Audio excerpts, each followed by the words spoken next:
You could double your salary tomorrow and still be broke in 18 months. That's not a guess. It's not a warning I'm handing you to scare you into clicking around a spreadsheet for the next 3 weeks. It's a pattern you can watch play out in any office building, any friend group, any extended family. The person whose income jumped and whose account balance stayed flat.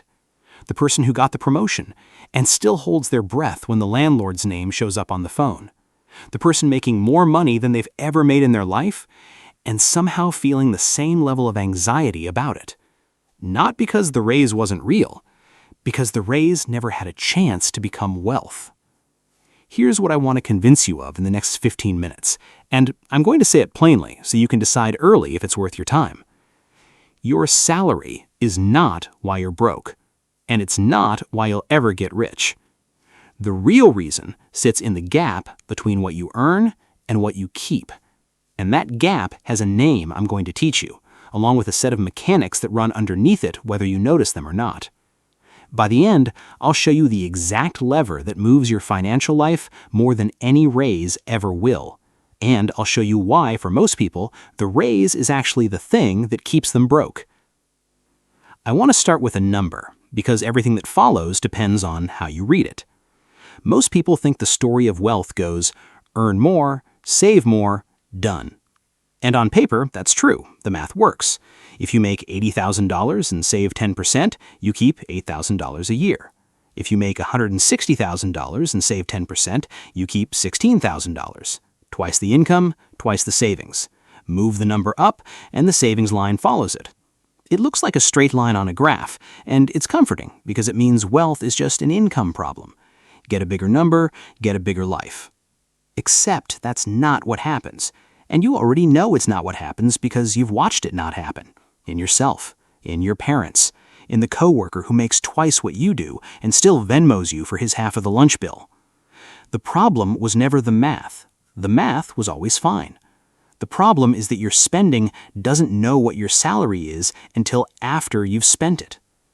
There's a reason this is the most reliable pattern in personal finance. And it's not that people are stupid or reckless or greedy. It's that income and spending operate in two rooms of the brain, and the room that earns is not the room that decides what the money is for. Those two rooms rarely speak to each other. They run on different clocks, different rules, different definitions of the word enough.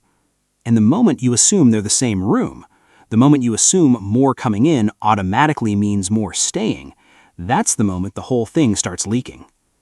So before I show you the lever, I need to show you the 3 things that are quietly eating it, because you can't defend a gap you can't see. The first mechanic has a name, and naming it is the whole trick.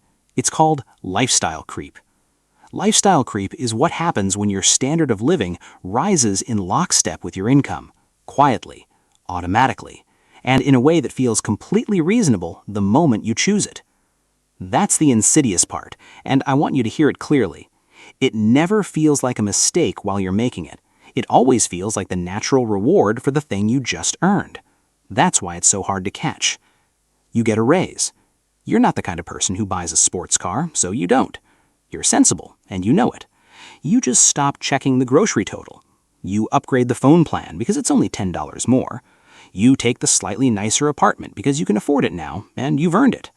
You order delivery twice a week instead of once because you're tired, and the money's there, and life is short. You buy the better brand of everything. Not the luxury one, just the one that doesn't feel like a compromise. You pay for convenience you used to do for free because now your time is worth more, or at least that's what you tell yourself. None of it is extravagant. All of it is proportionate, and that's what's dangerous, because proportion can ruin you just as effectively as excess. Maybe more effectively, because excess announces itself. Proportion just looks like your life, a little better, a little easier, every single month. Here's how the math actually plays out, and I want you to sit with this. Say your raise is $1,000 a month. That's real money. That's $12,000 a year. But the nicer apartment takes $300. The upgraded phone and the subscriptions take $60. The extra delivery and dinners take $250. The slightly better everything, clothes, groceries, the convenience you now feel entitled to, takes another $200. By the time the month ends, you spent $810 of your $1,000 raise on things that each individually felt like nothing. You didn't blow the raise, you lived it. And that's the part nobody warns you about. Lifestyle creep doesn't announce itself as a bad decision, it announces itself as a normal one. It's 100 small, defensible upgrades that add up to a life that costs almost exactly what you make. And it will keep doing that at every income level you ever reach, because it's not a one-time mistake, it's a setting. It's the default speed your spending returns to whenever you stop watching it.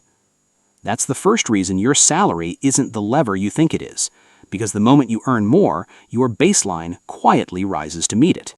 But here's what makes lifestyle creep so hard to see in the moment, and I want to name it separately because it deserves its own name. I started calling it invisible spending.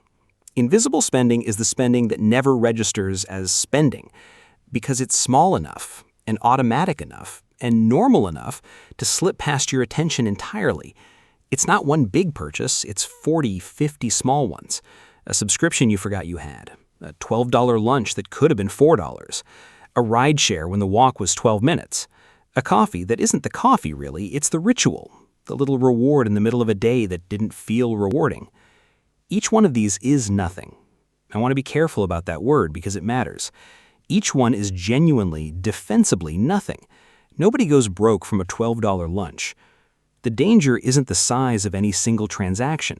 The danger is the quantity, and the fact that none of them ever ask for your attention.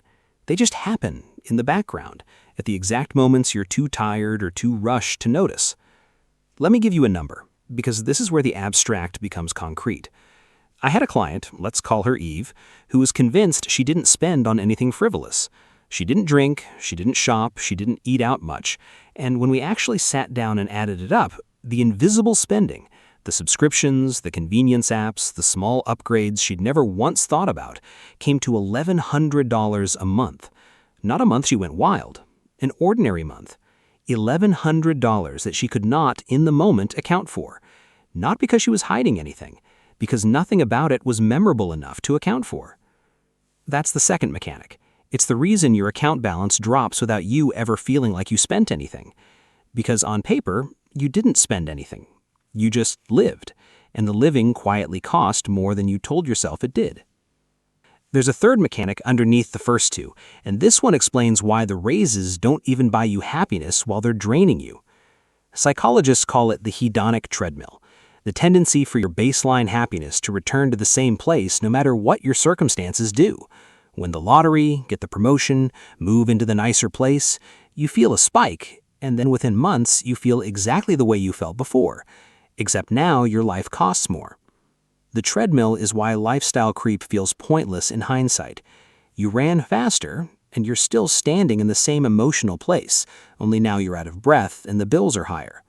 The upgrade was real. The apartment is nicer, the phone is newer, but the feeling you were chasing, the arrival, the security, the sense that you'd finally gotten somewhere, that didn't move. It can't move because it was never attached to the apartment. It was attached to something else, and the spending was just a proxy. I want to be honest about this part, because I think it's the piece most finance content gets wrong.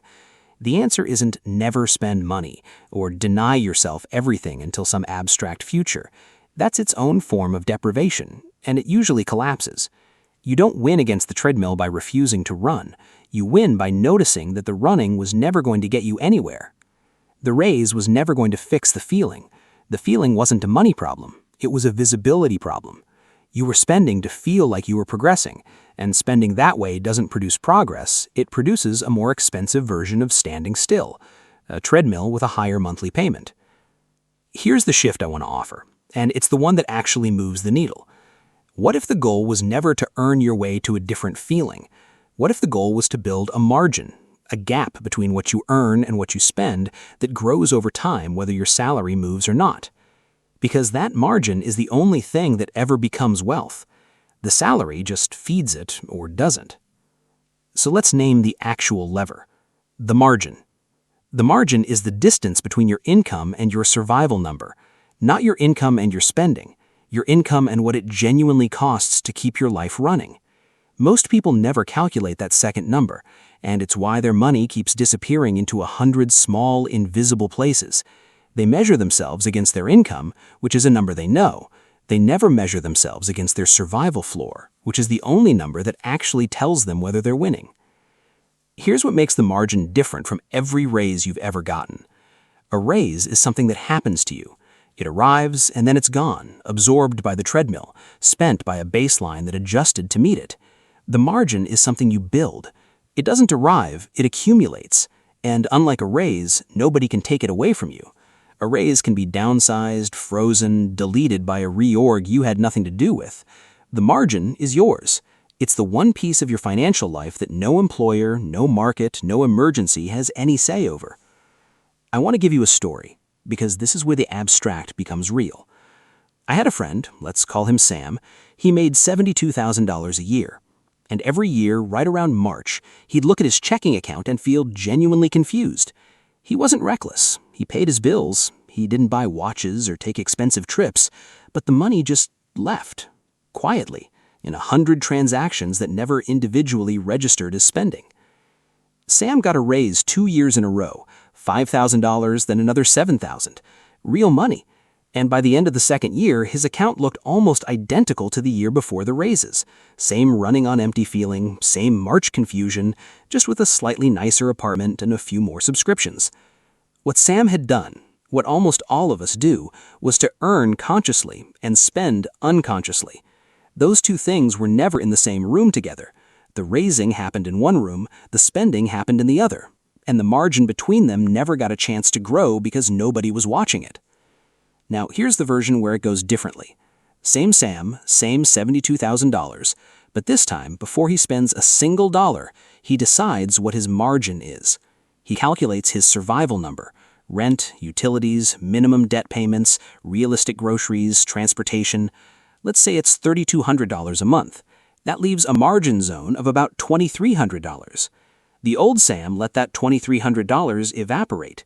The new Sam takes $500 of it, the margin, and moves it out of reach the day he's paid automatically, before he ever sees the rest of the money in his account. And here's the thing. The new Sam's raises don't get absorbed, because the first thing that happens with any new money is that the margin gets bigger. Margin first, spending second. In that order, a $5,000 raise doesn't become a nicer apartment.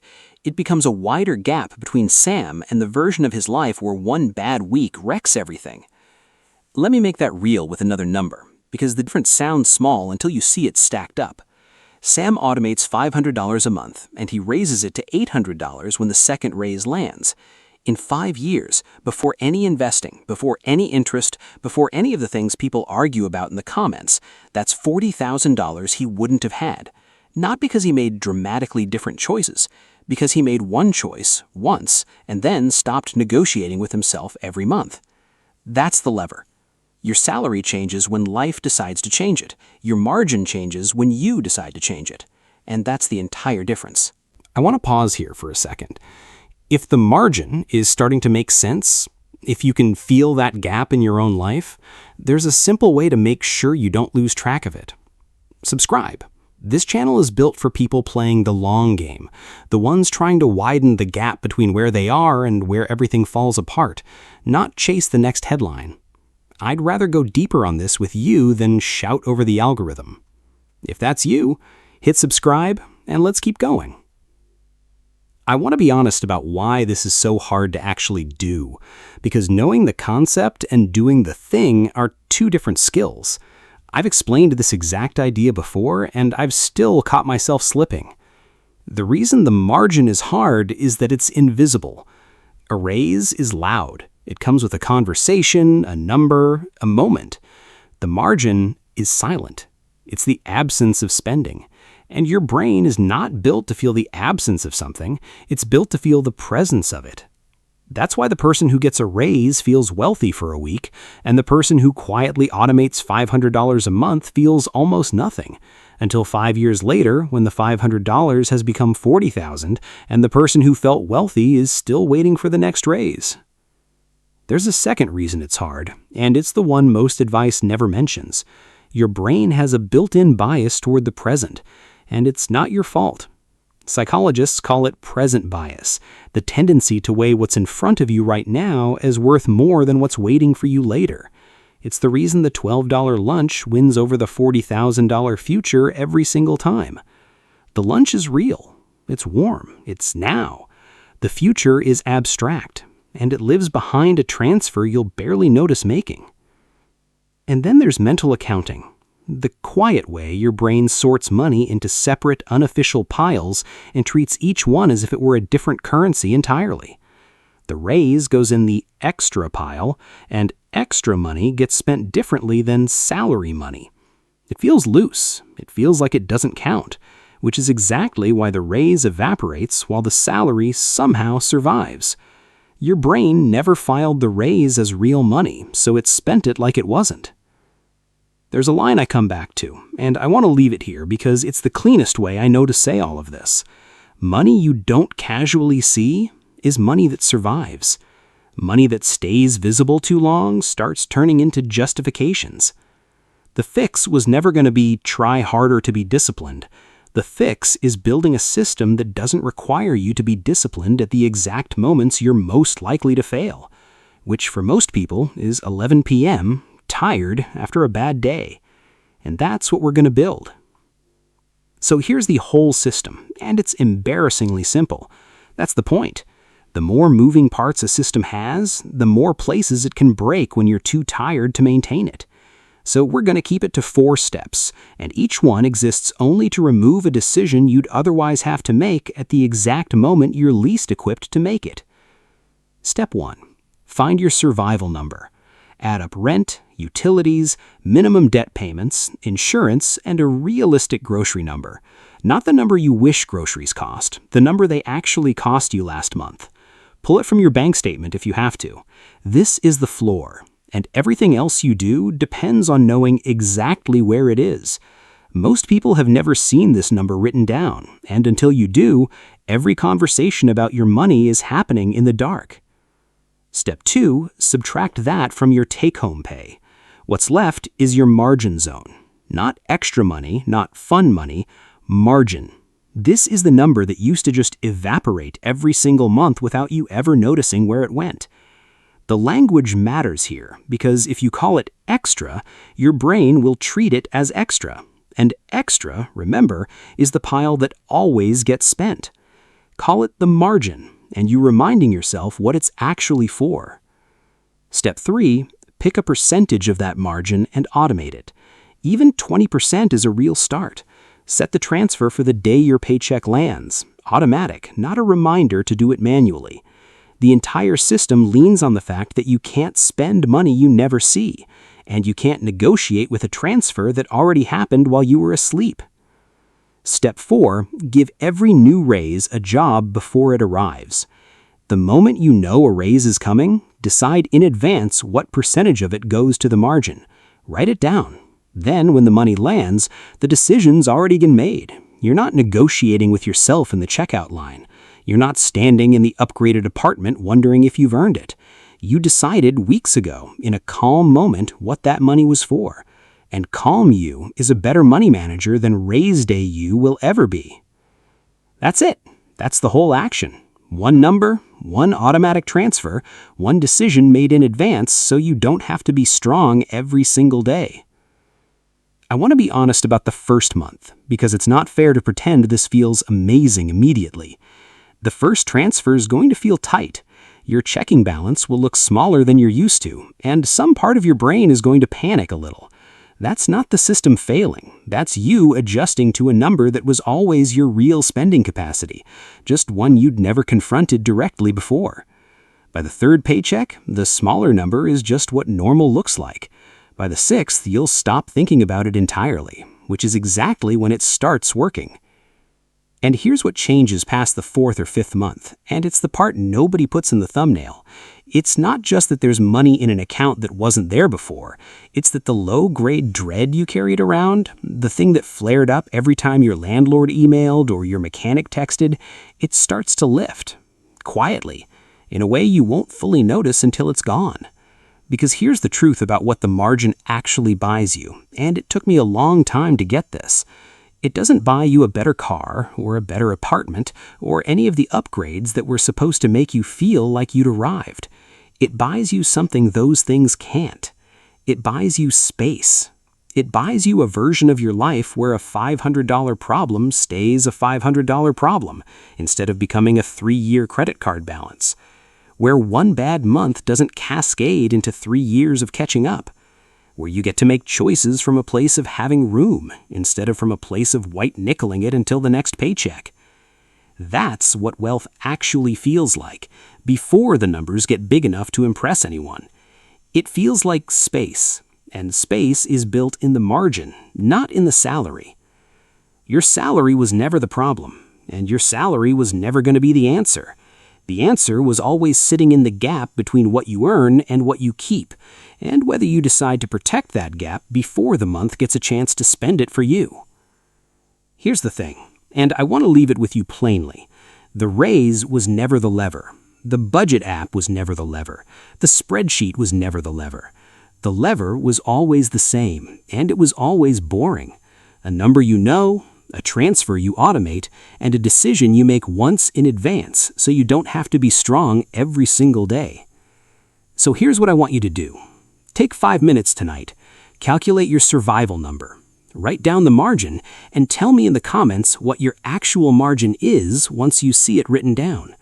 Most people have never seen that number in their life, and seeing it is the first time the money stops disappearing. If you want the exact system I use to protect it, the one I just walked through step by step, hit subscribe. This channel is for people playing the long game, not chasing a headline. I'll see you in the next one.